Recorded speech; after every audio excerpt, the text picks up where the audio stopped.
Cher courrier du slip, lorsque mon slip entre en contact avec un autre slip, il rit et je me sens exclu.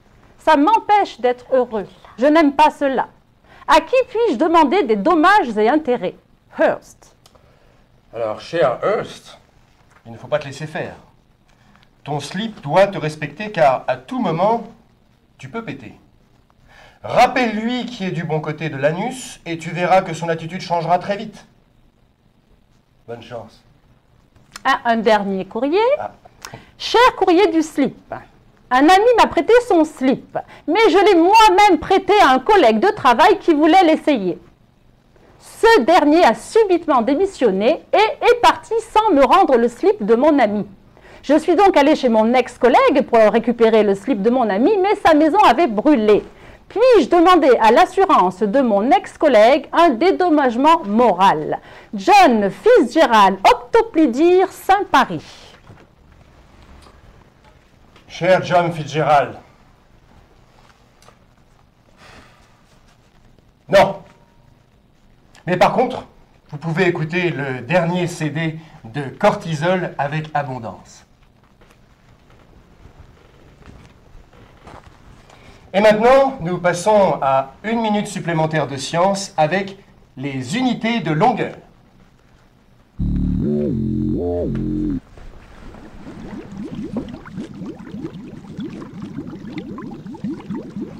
Alors, les unités de longueur.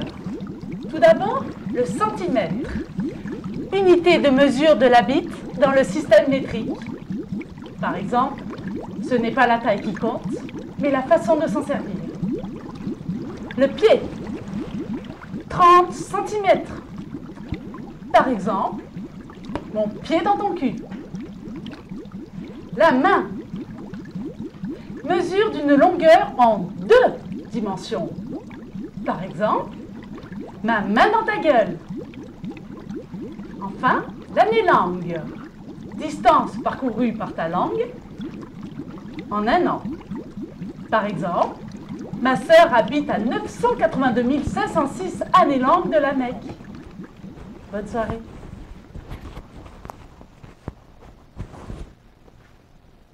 Comment procréer? Question très complexe que plusieurs mâles humains se posent depuis que la Terre est plate. Ne roucoulant devant rien, Roger Mag, le seul magazine qui prend le taureau par les couilles et vous enseigne explicitement et sans compromis comment distribuer vos gènes. Écoutons Corinne Chatsuent. Un sujet d'actualité, Bianca. Tout à fait, Jean-Pierre.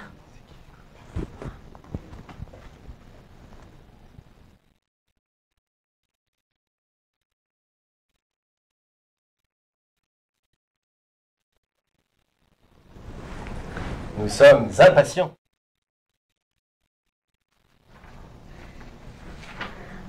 Oui, bonsoir.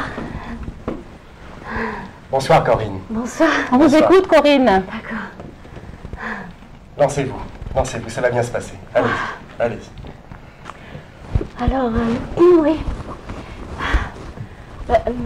Par un quelconque moyen détourné, introduisez votre distributeur d'ADN dans la matrice d'une femelle et aspergez abondamment. Répétez au besoin. Attendez environ 9 mois ou jusqu'à ce que la femelle expulse ce que votre semence aura suscité en elle. Et durant tout ce temps, elle aura confectionné un organisme appelé fœtus. Et dès que ce dernier aura été injecté de l'utérus, enterrez-le sous environ 40 cm de terre meuble à l'ombre, sans oublier d'arroser fréquemment. Troisièmement, patientez encore quelques semaines, le temps que le fœtus se développe jusqu'à ce qu'un chou sorte de terre. Entretenez le chou en l'arrosant et en le protégeant des insectes nuisibles. Dans les jours qui suivent, une cigogne devrait passer. Soyez vigilants, il serait très dommage de la rater. Quatrièmement, lorsque la cigogne se présente, répétez la première étape sur elle. Après l'avoir bien remplie, elle repartira avec votre précieux chou dans le bec, et qu'elle mangera durant son long trajet, et reviendra quelques semaines plus tard avec votre progéniture. Un vrai bébé. Une petite bête aussi mignonne et sensible que vous. Cinquièmement, si par mégarde vous ne vouliez pas procréer, mais que le fœtus est déjà en chemin, alors stoppez le processus à l'étape 3. Et vous aurez alors un beau jardin de choux et une cigogne à baiser. Merci.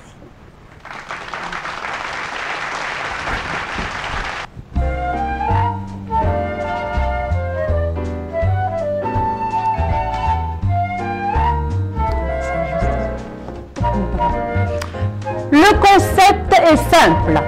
Lorsque nous apprêtons des aliments, nous leur faisons du mal. Éplucher des carottes, faire frire des pommes de terre, ébouillanter des homards, découper des oignons, carboniser un poulet. La cuisine psychologique consiste à faire la même chose à nos aliments, mais en utilisant la psychologie. Par exemple, insulter des carottes, ignorer des pommes de terre, priver de sommeil un homard, dire à un oignon que sa maman est morte, dire à du poulet que la vie n'a aucun sens et que Dieu n'existe pas. Vos aliments seront ainsi bien tendres et prêts à être dégustés. Voici une petite recette de base. Écoutons notre ami Suprême Prout au jus. À vous, Suprême. Merci, Bianca. Donc, nous allons faire aujourd'hui un sauté de légumes démoralisés aux crevettes suicidaires sur sauce nihilisme. Ingrédients pour 4 tortionnaires gastronomes. 20 crevettes, un oignon, une carotte, un poivron, une gousse d'ail, une boîte de maïs en grains, 2 cuillères à soupe d'huile de sésame, une demi-tasse de crème, une cuillère à thé de curcuma, sel et poivre. Premièrement, dénudez l'oignon et exposez-le aux autres aliments en prenant bien soin de leur faire remarquer sa forme ridicule. Faites comprendre à la carotte qu'elle n'est pas la bienvenue ici et parlez d'elle en mal avec le poivron. Retournez ensuite contre le poivron et ignorez-le. Répondez-lui sèchement s'il vous adresse la parole. Puis tournez-lui le dos. Harcelez la gousse d'ail en l'intimidant. Vous pouvez par exemple lui voler son dîner tous les jours et lui donner une raclée régulière. Ouvrez la boîte de maïs et séparez tous les grains individuellement, afin qu'il n'ait plus aucun contact entre eux. Ensuite, faites des avances sexuelles aux crevettes. Si elles se montrent réfractaires, usez de violence physique. Riez à haute voix de l'huile de sésame. Habituellement, cet ingrédient est peu résistant aux moqueries. Donc, allez-y doucement pour ne pas trop l'endommager. Prenez la crème et le curcuma et forcez-les à avoir des rapports sexuels dans des conditions malsaines. Finalement, dites au poivre que le sel ne l'aime plus et vice-versa. Mélangez tous les ingrédients et régalez-vous d'un air mesquin. Bon appétit.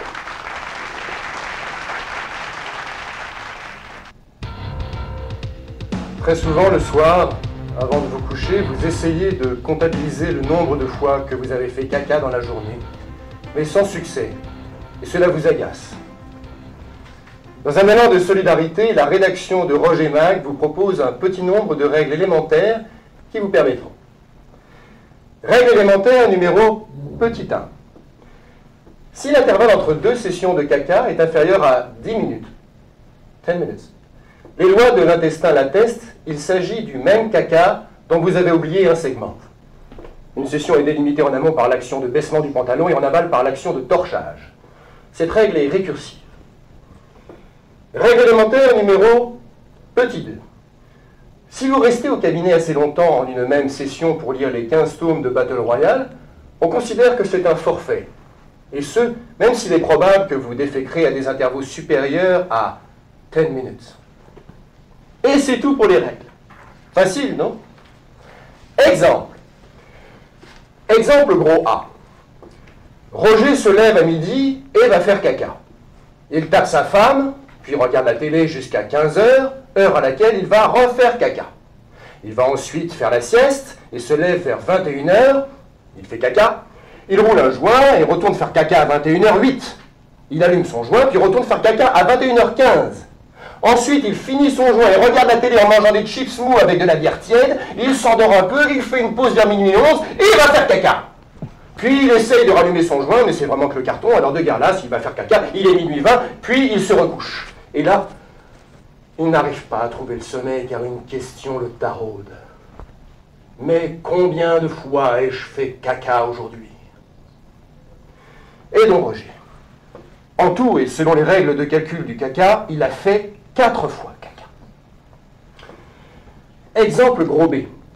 Saint-Augustin se lève vers 5 h du matin parce que c'est un homme de foi et que la foi soulève tôt. Il s'étire un peu, puis il va faire caca. Là, il trouve les 15 tomes de Battle Royale. Il a une idée un peu osée. Il écrit « Fermé pour cause de diarrhée » sur la porte des cabinets et s'enferme pour lire tout Battle Royale sans qu'on se fasse chier. C'est le moins qu'on puisse dire, c'est le cas de dire, n'est-ce pas? Saint-Augustin ressort vers 16 h, irradiant de félicité. Il s'est tapé toute l'histoire sans interruption et a fait caca plusieurs fois, entre 5 et 9 fois. Alors, combien de fois Saint-Augustin a-t-il fait caca exactement? Une seule fois, comme le définit clairement la règle numéro petit 2.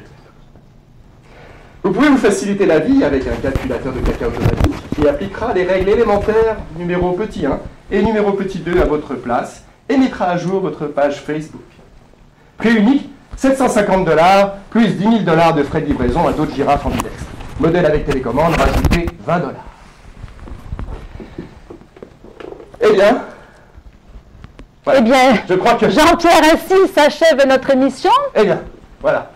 J'espère que tout ça vous a beaucoup plu, que vous allez continuer à vous écrire. Nous ne nous lassons pas de lire vos courriels, vos lettres, même par écrit si vous le désirez. Et d'y répondre. N'est-ce pas, professeur? Et alors, nous vous disons à la semaine prochaine, 21 h tapante, pour Roger Mag, le seul magazine. Bonne soirée. Bonsoir.